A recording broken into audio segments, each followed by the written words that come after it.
Now for our story. It was a pleasant sunny morning. Nicholas Dorn sat on a bench in the square across from the courthouse in Wakefield, watching eagerly as if he were expecting someone.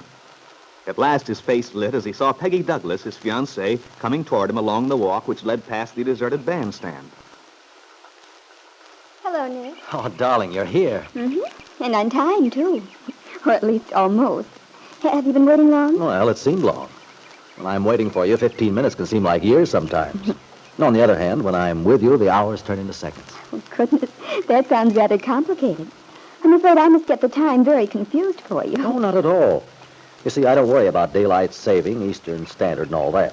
I simply run my life according to Peggy Douglas time. Works out beautifully. Oh, Nicholas. Which reminds me, darling, you realize it won't be Peggy Douglas much longer. Just a couple of weeks, you'll be Peggy Dorn. Peggy Dorn. Sounds pretty good to me. How does it strike you? Well, it'll probably take me a while to get used to it, but it's a very nice name. You'll see after you've had it for 15 years or so, you'll become very much attached to it. After... Oh, Nick. What's the matter? Does it scare you? Not exactly, but it does sound like an awfully long time. 15 years is nothing. Think of all the people who celebrate their golden wedding anniversaries. Someday we'll be doing that, darling. We'll have a big party. Maybe a wedding cake. A wedding cake? For an anniversary? Certainly. We might even get married all over again, just to remind us of the first time. And speaking of the first time, my love, how are the arrangements getting along? Oh, everything's going very well, Nicholas. Oh, yes, I have something to show you. I've got them right here. Oh, the invitations. Mm-hmm. I hope you'll like the type I chose. They had a lot of fancy English kinds with curly cues, but this one was so nice and simple. Let me see. Mrs. Randolph Lane requests your presence at the wedding of her niece Margaret to Mr. Nicholas Dorn. Well, there it is in black and white. Yes. Only 2 more weeks. I hope that's time enough. Time enough for what? Well, I think it'll be nice if the trial is over. I'm sure it will be by then. The trial? It started this morning. Bill's custody suit. Bill's Oh, I'd forgotten all about it. I'm getting to be terribly self-centered, I'm afraid.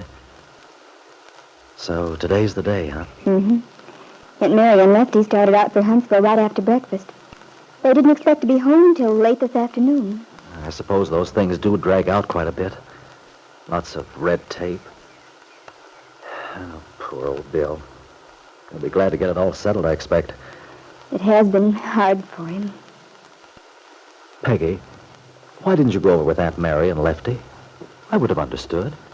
No, Nicholas. It's nice of you, but I thought it was better not to. You're sure now? Because it isn't too late. I could drive you over right now. It might make Bill feel a lot better to have you there. No. It's better this way. Anyway, let's not talk about it. That sun feels so good. Yeah, doesn't it? But maybe you'd like to pop in somewhere and have a cup of coffee. No, let's just sit here. You know, Peggy, I had a dream about you last night. Did you? I hope it was a happy one. Well, part of it was. It was our wedding. You were wearing a long white gown with a veil, the way you promised Lefty and me you would. It's at the dressmaker's now. Oh, wonderful. Well, anyway, there you were in the long gown with a big bouquet of flowers. They were playing the wedding march, and then... Oh, this is the bad part. What happened, Nick? Well, you were at the end of this long aisle. Only it wasn't in church. There was a wide path cut through a mass of bright blue flowers. Lefty's delphiniums. I guess so. Well, you started walking toward me, and I waited for you to get closer. But that was the awful part of the dream. You kept on walking toward me, but you didn't get closer. The more you walked, the further away you seemed. Finally, I could hardly see you. And then you disappeared. That was an odd dream. Very upsetting. I think I'll stick to reality. You were here beside me in the sunlight planning a real wedding. Thank goodness when the real wedding comes off, you'll be on Lefty's arm. He won't let you do any disappearing act. You say that as if you think I want to disappear. I don't know, darling. Sometimes you do drift away. Well, I can assure you that I won't disappear into the mist somewhere. No, I hope not. But today, for instance, I have the feeling that your mind is over there in Huntsville, rather than here with me. I admit, Nick, I have been thinking about it. I hope you understand. Why, darling, of course I do. There's no reason at all why you should feel guilty about it. Well, I don't feel guilty, but this ought to be a happy time for you and me, making our wedding plans and everything. Thinking of trials and courtrooms doesn't fit in. Yeah, never you mind about that. We'll have plenty of time to think of ourselves. We can spare a few moments to worry about Bill. You see, Nick, the baby is all Bill has now. The only reason he has for going on. He's given up so much on account of his son. I know. You're thinking that if it weren't for the baby, things might have been different for you and Bill. And for you and me. Oh, I wasn't thinking of it personally, really, Nick. It's just that it does seem so unfair for Kit to have the baby. If she doesn't really care about it. And it would mean so much to Bill. Peggy, do you honestly hope Bill will be awarded custody of his child? Yes, I do, Nicholas. I hope so with all my heart. It's kind of hard to believe, but I do think you mean it. I do. Really. But it's awfully difficult for people to be entirely objective, impersonal. And after all, if it hadn't been for Bill's having a child, you and he might have been able to make a go of it. I'm proud of you, Peggy, for being able to be generous. But, Nicholas, what sort of a person would I be otherwise? A very human person. Most people are looking out for themselves in this world. But I know you're not one of them. That's one of the reasons I love you so much. Thank you, Nicholas.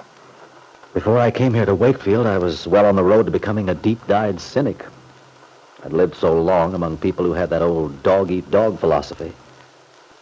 Now, when I run into people like you and Aunt Mary, who honestly put other people's welfare before their own, well, it's kind of hard for me to take it in.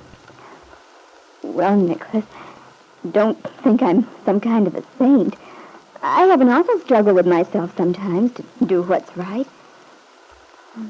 But in this case, I can honestly say I am terribly concerned about the outcome of Bill's trial. I do so want him to win, to get custody of his child. Then so do I. I wonder what's going on in that courtroom right now. It's about time. They must be just getting underway.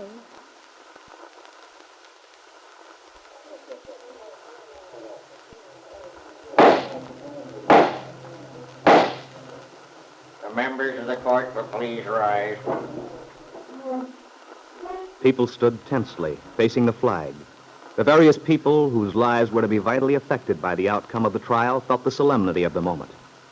On one side, Ben Calvert stood, flanked by his daughter Kit, the defendant, and his wife Jessie. On the other side, toward the rear, was Aunt Mary Lane, with Lefty Larkin beside her. Bill Meade stood in front, the tall, square figure of Angus McKillop, his attorney, looming nearby. While Ben Calvert's well-dressed attorney from Chicago, Mr. Farnsworth, had arisen from a small table to the right.